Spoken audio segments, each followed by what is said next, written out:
Greenland, this fight with Canada and the EU. He's literally going to start World War III to hide, potentially, what's in these clips. Yeah. But the way we see it, we watched Carney's speech yesterday. Mm-hmm. It was amazing. And he pretty much destroyed Trump as far as we're concerned. Mm-hmm. And we're hoping that if these clips circulate, and we know they will, we can finally put that last nail, or should I say tent peg, in the coffin. Confused?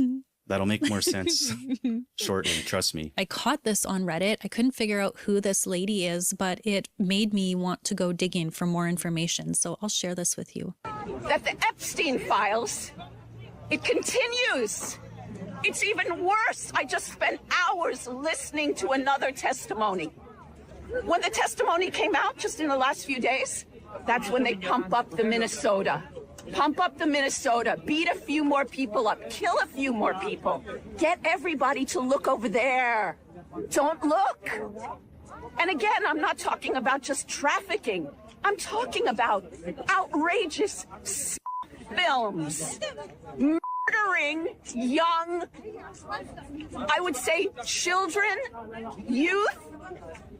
They're supposed to be graveyards filled with missing kids, and no one knew who they were. I know I sound like a crazy person, I know, but it's not. There is a testimony, Sasha Riley. I ask people to go and investigate and listen to it yourself. Riley. Intense. Mm-hmm, my heart is racing. Upload that to the Karen subreddit. All right, so what's going on here is there's a new Trump victim that has surfaced, and there are hours of testimonial of him talking in detail about sexual abuse, torture, murder, animal abuse, and tent pegs again. So if you're someone that's easily bothered by very disturbing things. Not even easily, guys. Like, it's hard to stomach this stuff.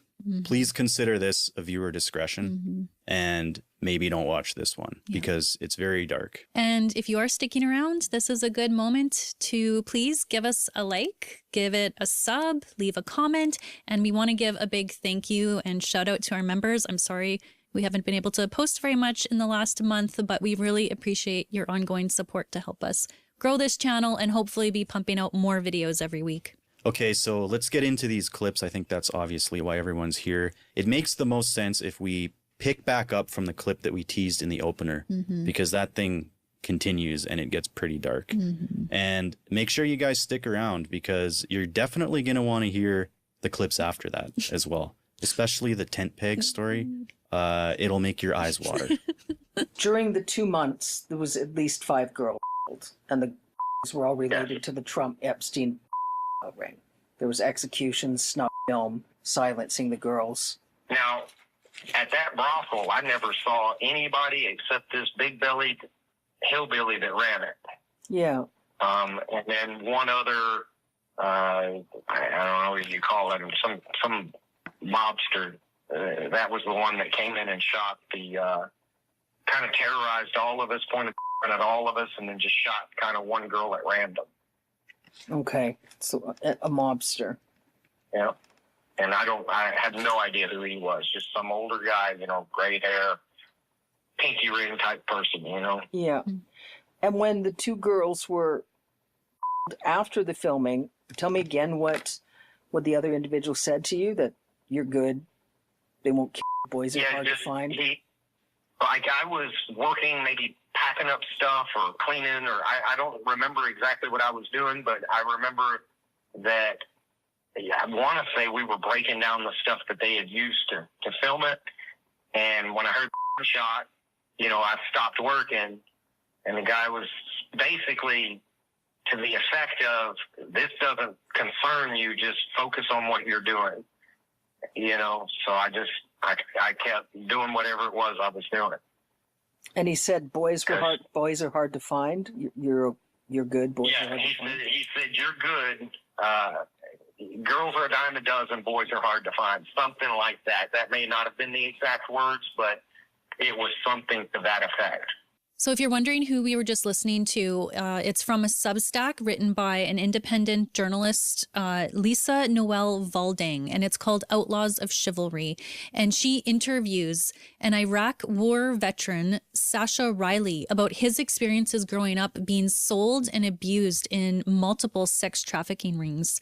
You guys aren't even going to believe his story. So Sasha's dad was a pilot who was allegedly involved in multiple sex trafficking rings beyond just the Trump Epstein one. Mm-hmm. He was like their off-the-books pilot who would move I cargo was born for them, Manuel you know, Sasha drugs, Potter. people, whatever. Children. Fill in the blanks. And he would sell his own son to these guys. They'd pay him and he'd say, take my kid for the weekend, do whatever you want with him. And this goes so far beyond what you think of with the Epstein files, how it's a lot of this like one-on-one interaction between abusers and victims. Sasha outlines like parties, sometimes weekend-long events where all kinds of high-profile people would get together and they would take part in watching this abuse live. Riley describes it as kind of a mutual blackmail. So these guys would all take part in the crimes together to ensure no one would ever say anything about it. They've been doing it since the beginning of time.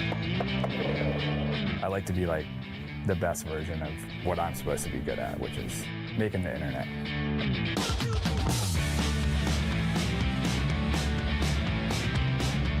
It's funny to continue to be described as I'm.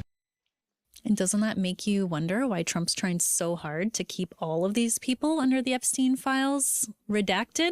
And obviously we can't talk about everything that is in this testimony. We really encourage you guys to go and check out the Substack and listen to the testimony yourself.